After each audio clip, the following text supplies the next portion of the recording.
The day science begins to study non-physical phenomenon, it will make more progress in one decade than in all the previous centuries of its existence. Nikola Tesla. Nikola Tesla was a forward-thinking scientist with groundbreaking ideas on energy and technology. He was a futurist, a man who lived far ahead of his time. His work had a significant impact on the modern world, with 80% of the inventions we use today, such as mobile phones and X-ray machines, having roots in his research. Tesla believed that it was possible to harness the energy trapped between the Earth and its upper atmosphere and transform it into electricity. He even designed a world power system, a way to broadcast electrical energy wirelessly to everyone on the planet. Unfortunately, he never got the chance to fully realize this dream, but his vision of providing free energy to the world lives on to this day. But did you know that an ancient civilization may have also had a similar concept?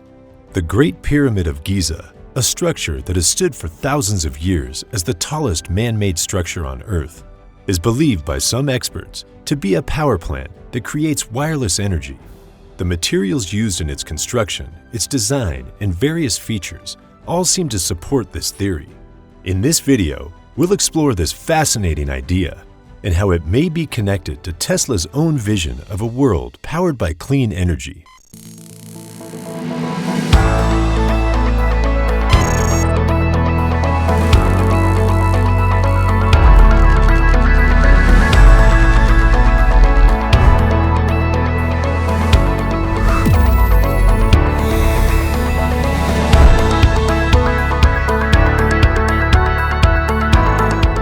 Despite his numerous achievements, Tesla remains a relatively unknown figure, even though he was the one who developed the alternating current technology that we rely on today.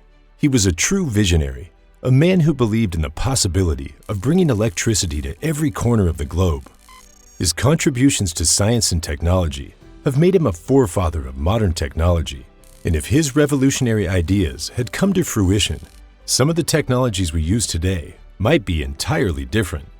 Tesla firmly believed that the electrical potential of the Earth could be harnessed to transmit electricity across the globe.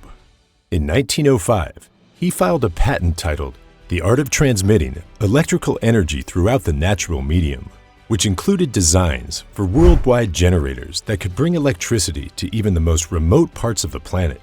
According to Tesla, the ionosphere, a layer of Earth's atmosphere, was filled with electrical energy that could easily be converted for human use. He saw the Earth itself as a giant electrical generator spinning around two magnetic poles and believed that an endless supply of energy could be extracted from the planet using the right technology. To tap into this energy, Tesla proposed a device with a triangular shape similar to a pyramid. This device, known as the electromagnetic pyramid, was intended to harness the Earth's energy. Tesla also built two facilities, the Tesla Experimental Station in Colorado Springs and the Wardenclyffe Tower in Long Island, to further his research in this area. It's said that these facilities were positioned according to the laws used by the ancient Egyptians to build the pyramids of Giza, located at a point between the Earth's elliptical orbit and the equator. The design of these towers was intended for the wireless transmission of energy. But Tesla's fascination with pyramids didn't stop there. Let's delve deeper into the connection between Tesla and those ancient structures as we explore how his interest in pyramids ties in with his work in electricity.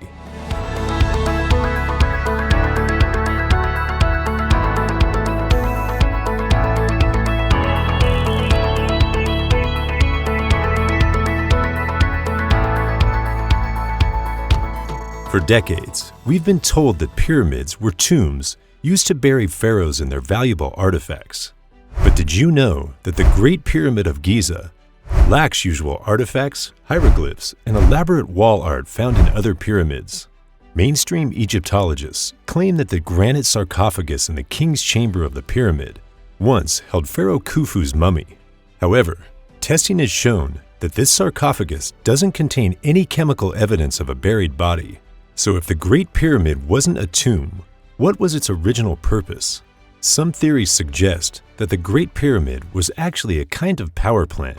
Edward J. Kunkel, was one of the first to propose this theory in his 1973 book, Pharaoh's Pump. He described how the Giza pyramid functioned like a hydraulic ram pump. John Cadman, on the other hand, described the pyramid as a hydraulic pulse generator. There is evidence to support both of these theories. So what do these theories mean? Could the Great Pyramid be something other than a tomb? There is evidence that suggests it may have served a different purpose. One piece of evidence is the materials used to construct the pyramid. While most of the Great Pyramid is made from nummulitic limestone, a type of rock found near the site, the builders also used other materials that weren't found locally. The exterior of the pyramid was once covered in bright white limestone, known as the casing stones. These stones were polished smooth and fit together so tightly that the pyramid appeared to have flawless sides with no visible seams. So once upon a time, this gigantic structure would have reflected light like a mirror. The casing stones were cut and shipped from a quarry nearly 500 miles away. These limestones were special because they lacked magnesium, which made them excellent insulators. However, a massive earthquake in 1303 destroyed many of the casing stones, leaving only the inner core of the pyramid standing today.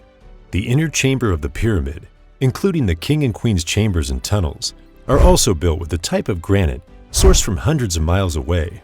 Granite has a high concentration of quartz, which can generate a high amount of electricity when pressure is applied, a phenomenon known as piezoelectricity. This granite interior may have turned the pyramid into a power plant, as the granite ionizes the air inside, creating a chemical reaction and increasing the conductivity of electricity. Granite is one of the toughest stones to work with, and it would have been much easier for the builders of the Great Pyramid of Giza to use limestone, which is more abundant on the Giza Plateau. However, the granite used in the pyramid was sourced from a quarry in Aswan, more than 500 miles away. It's believed that the granite blocks were transported to the pyramid site by boat.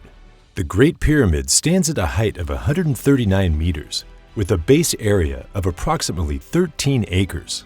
In total, the construction of the pyramid required 2.3 million blocks, weighing 6 million tons. It's estimated that a workforce of 4,000 to 5,000 men spent 20 years building the pyramid. But the Great Pyramid wasn't built with random proportions. If you multiply the height of the pyramid by 43,200, you get 3,938.685 miles. That's within 11 miles of the polar radius of the Earth. If you multiply the perimeter base of the pyramid by 43,200, you get 24,734.94 miles. That's very close to the Earth's circumference at the equator. Some skeptics may consider this a coincidence, but it's worth noting that 43,200 seconds is the length of a day and night on equinox. Christopher Dunn, an engineer and author, has published several books and articles on his theories about the Great Pyramid's significance as a power plant. His most notable works on the subject include the Giza Power Plant, Technologies of Ancient Egypt, published in 1998, and Lost Technologies of Egypt, published in 2010. According to Christopher Dunn, the pyramids of ancient Egypt were not just tombs, but also sophisticated power plants using advanced technology to generate and harness energy. Dunn believes that the process of generating electricity in the pyramids starts at the subterranean chamber, where underground aquifers produce sound waves as the water flows through cavities. These sound waves resonate with the natural vibration of the earth, and as they move up through the pyramid, a special process is used to convert them into energy. But that's not all. There's also evidence that the Queen's Chamber was used for a chemical reaction that produced hydrogen gas. Inside the chamber, there are two interior shafts that have salt residues on their walls. When these residues were tested in 1973 by the Arizona Bureau of Geology and Mineral Technology, it was found that the northern shaft contained traces of hydrochloric acid and the southern shaft contained traces of hydrated zinc chloride. When these two chemicals are combined, they produce a volatile reaction that generates a large amount of hydrogen. The hydrogen gas flows from the Queen's Chamber through a horizontal passage and into the Grand Gallery. The Grand Gallery is made of granite, a type of stone that contains quartz. When the hydrogen gas builds up and exerts pressure on the granite, the quartz generates piezoelectricity, a form of electricity that's produced when certain materials are subjected to mechanical stress. The electricity ionizes the air, making it more conductive. But the process doesn't end there. Inside the Grand Gallery, there are many pairs of resonators, devices that can vibrate and emit sound waves. The hydrogen atoms in the room begin to organize themselves into waves that match the frequency of these sound waves. This causes the granite to become even more excited, leading to the production of even more electricity. According to Tom Danley, a specialist in acoustics, the King's Chamber and the chambers above it in the ancient Egyptian pyramids were specifically designed for producing sound. Danley asserts that the pyramid's design and materials enhance 4 specific notes to create an F-sharp chord. The Great Gallery inside the pyramid also emits an F-sharp chord at a frequency of 440 Hz. This particular chord is believed to resonate in harmony with the earth. At the top of the gallery, there's a small shaft that leads to the King's Chamber. The size of this opening, 8.4 by 4.8 inches, allows hydrogen microwaves to pass through and enter the chamber. The King's Chamber itself resonates at 440 Hz and an F-sharp chord. Above the chamber, there are 5 layers of granite beams separated by air gaps that are stacked on top of each other. The beams are smooth on 3 sides, but rough cut on the top. Christopher Dunn believes the rough cut was intentional and indicates where the beams were tuned. The ancient builders would have vibrated the granite beams and carefully chipped away at the stone until they resonated with an F-sharp chord. The King's Chamber functions like a Helmholtz resonator, which is a device that produces sound waves when air is blown across its opening.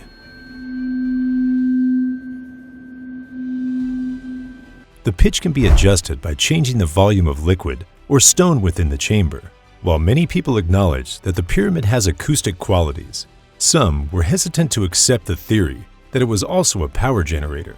In 2018, a group of scientists studied how the Great Pyramid would respond to electromagnetic energy.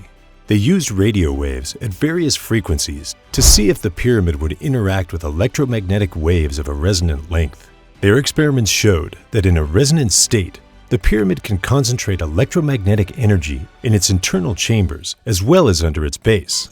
In fact, resonance within the pyramid can be induced by radio waves with lengths from 200 to 600 meters, with the strongest effects occurring at the 200-meter range. In 2019, Eric Wilson published a paper titled "A Large-Scale Thermal Acoustic Generator," which explains how vibrating granite and other rock can cause electrons to migrate through the rock and reach the surface. According to this paper, the pyramid's builders created a power-generating machine that was attuned to the natural harmonic of the Earth's vibration, which is primarily caused by the tidal energy generated by the moon's gravity. This technology, developed thousands of years ago, has the potential to produce unlimited clean energy, a goal that aligns with the ideas of inventor Nikola Tesla. Some experts also believed that the pyramid was originally capped in gold. Well, it's understandable how this gold came to be missing in the present structure. Gold is a good conductor of electricity and could have created a conductive path for the transfer of negative ions to the ionosphere. It's possible that the Great Pyramid of Egypt was a kind of Tesla tower, built thousands of years before Nikola Tesla constructed his own tower in 1903.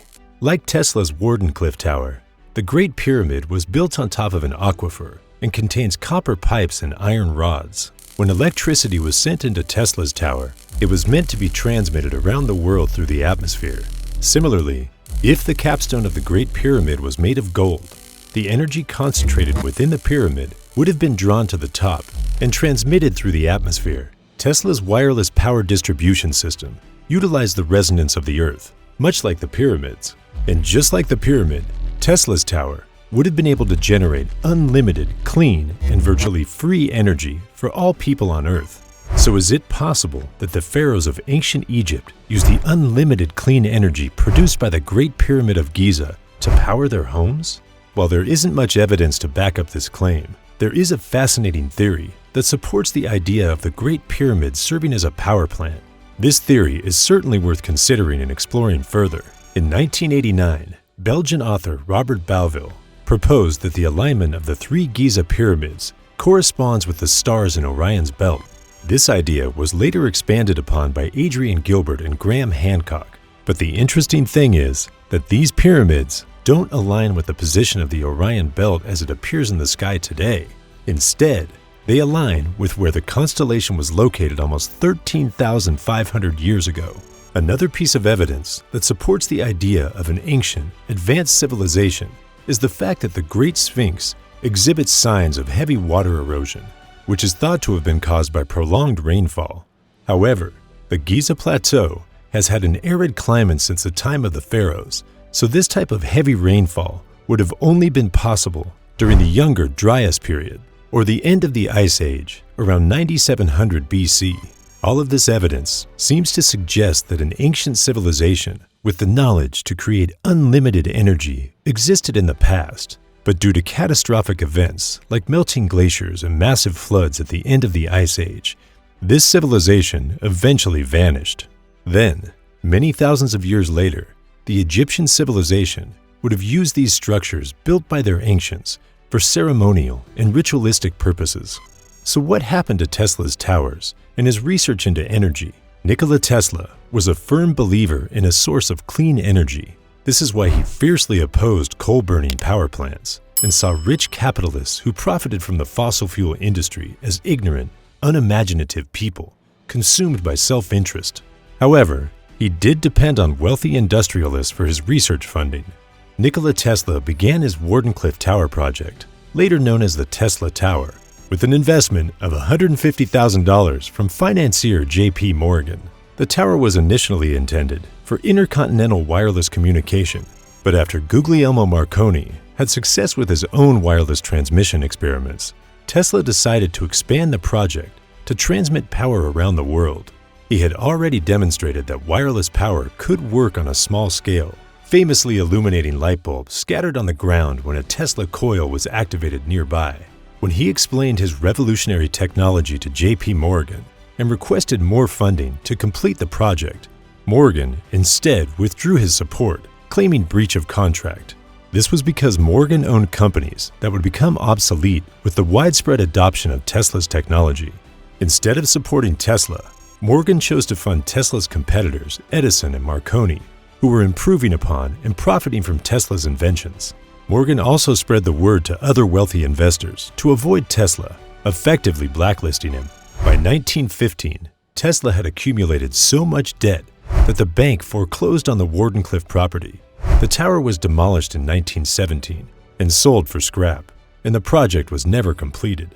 On January 7, 1943, Nikola Tesla died alone in a hotel room in New York City, leaving behind a collection of documents stored in 80 numbered boxes. The FBI, concerned that Tesla had invented a particle beam weapon called the death ray, and fearing that the technology might fall into the hands of America's enemies during World War II, took possession of all of Tesla's property and documents from the hotel room. The contents and ultimate fate of these documents remain unknown and have generated numerous conspiracy theories.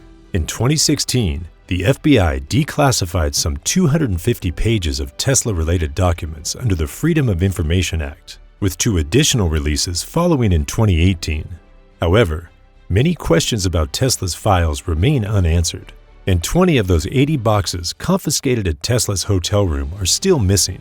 Tesla was a forward-thinking inventor who saw a bright future ahead, despite the possibility that some of his more sensitive inventions may still be hidden. Tesla's legacy remains highly relevant in the modern world. He's credited with the invention of wireless technology, encryption, and remote control robots that are integral to our lives today and will continue to be so in the future. This one quote from the man himself sums up the legacy of Nikola Tesla. The present is theirs. The future, for which I really worked, is mine.